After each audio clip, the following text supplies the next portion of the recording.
Hey everyone, Jajankin here, and today I decided to do Hunter x Hunter videos. And yes, I know, it's Hunter x Hunter, but Hunter x Hunter sounds way fucking better. Now I want to mention, I might mispronounce some things, so don't get angry, okay? So let's continue. This chapter was amazing. This chapter has so much diversity. One of the things I love about Hunter x Hunter, we get more characterization for each prince. Not all of them, but some, and get to see their situations. First, we start off with the 13th prince, Mariam. His Nembis is getting bigger, which is interesting. Maybe Mariam's Nembis gets bigger as time passes by, the more Nen he gets. And then we switch to Momose, the 12th prince, and 6 of her bodyguards are planning on killing her. Now, I'm not sure if she has more bodyguards, but so far it seems those are the only ones. Now, to me, Momose is one of the most interesting prints so far. She has shown no fear, showing a calm behavior, and I can't be the only one who gets weird vibes by her. To me, she is giving me some Pariston vibes. And heck, her Nembis is a rat. That's way too similar. She either believes herself to be the most capable of being king, or she has a plan. Now, we can sort of predict Momose's ability just by looking at her Nembis, as it is influenced by her thoughts and personality. And her Nembis is a manipulation type, as we've seen before. And the rat Nembis has a heart in its body. It either means she wants people to do what she wants, or people to love her and look at her. But so far we don't got that much, so it's hard to predict.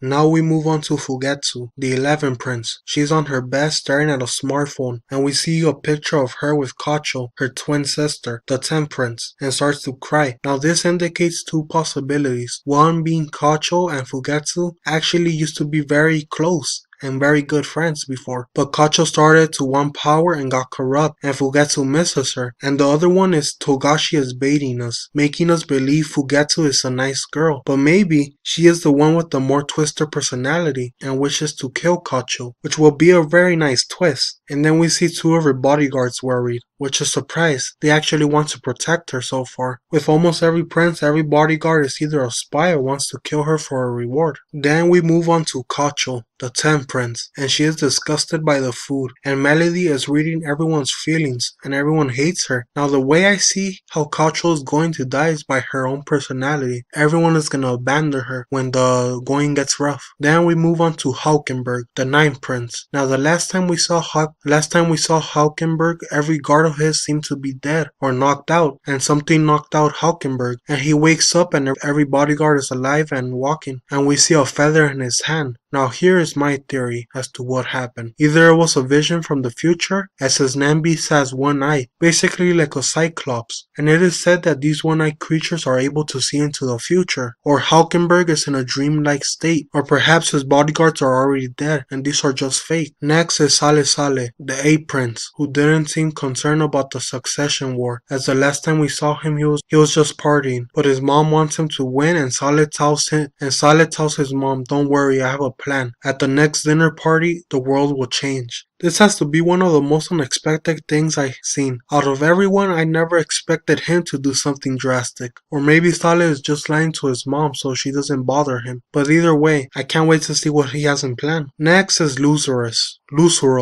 something like that, the 7th prince, and we see Basho and him smoking drugs. Not gonna lie, when I saw this, I was, what the fuck? Never expected this. And they want to make this drug legal or something like that, as it makes people healthy. Now something Lucerus says caught my eye, and I wonder if it will play a role in his character. Lucerus tells Basho, just recently a friend of mine got completely destroyed by a drug. Now my theory is that this drug has something to do with Gyro, as we know Gyro is building a new empire, and what if he made a new drug, as he did the last time? Now on to Tyson, the 6th prince. She gives a book to Uzanavi, Kurapika's teacher. The book is sort of like a Bible, but it's about Tyson. Basically, Tyson wants everyone to become a believer in her, basically worship her. Next, we see Benjamin's guard observing Tupepa, the 5th prince, and Tupepa is planning on getting rid of the guards working for the older prince. Now the interesting thing is, so far the one with the advantage is Benjamin, as he is the oldest and has more power and control, and not to mention he is an end user. Now we move on to the 4th prince. Not gonna lie, don't know how to say his name, but I'm gonna try. Tserriednich,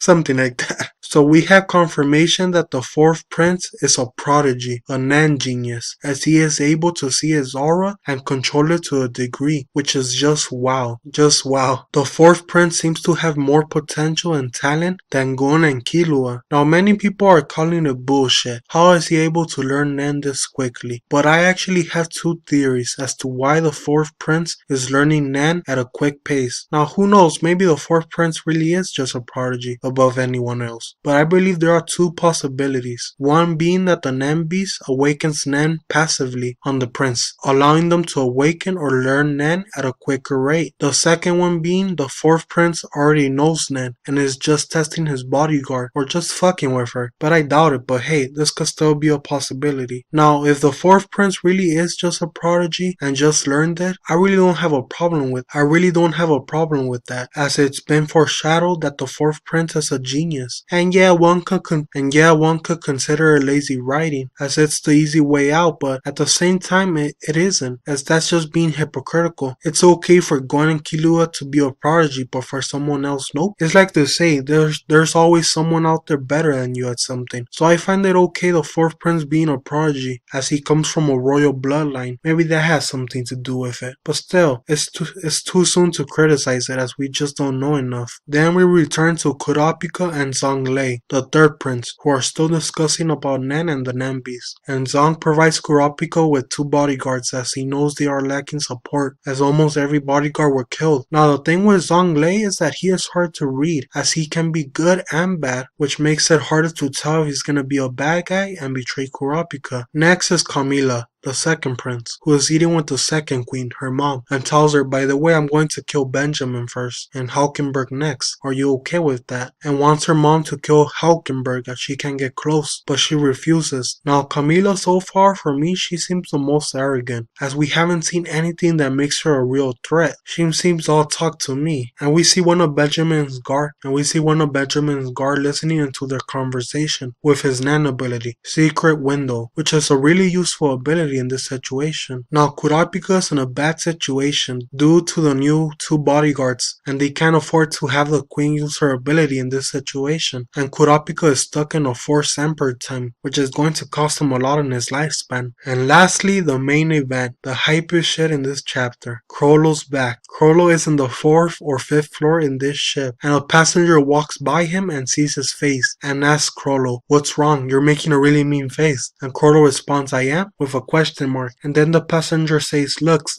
like you're about to kill someone. I assume a lot of things happen to you, but you managed to reach the ship. And once you have boarded the ship, you should forget all the painful things that have happened. And Chrollo responds, that's going to be hard. The painful things shouldn't be forgotten, but they should be overcome. So we finally got confirmation that the spiders are inside the ship, and that Chrollo knows about Hisoka killing Sharnark and Korotopi, and Chrollo is fucking pissed off. Now to me this is interesting. While Chrollo was sad about Uva dying, he wasn't pissed off. Now you might be thinking, what am I basing this off? Well, if you read the dialogue, look what it says. The passenger tells Chrollo, you're making a really mean face, and Chrollo responds, I am, with a question mark, which means Chrollo himself didn't notice. I feel that Chrollo feels more responsible about Sharnark and Korotopi's death, either for not killing Hisoka off completely or not returning their powers. So this chapter has so much packed into it, like I said. The spiders, the succession war, Kurapika,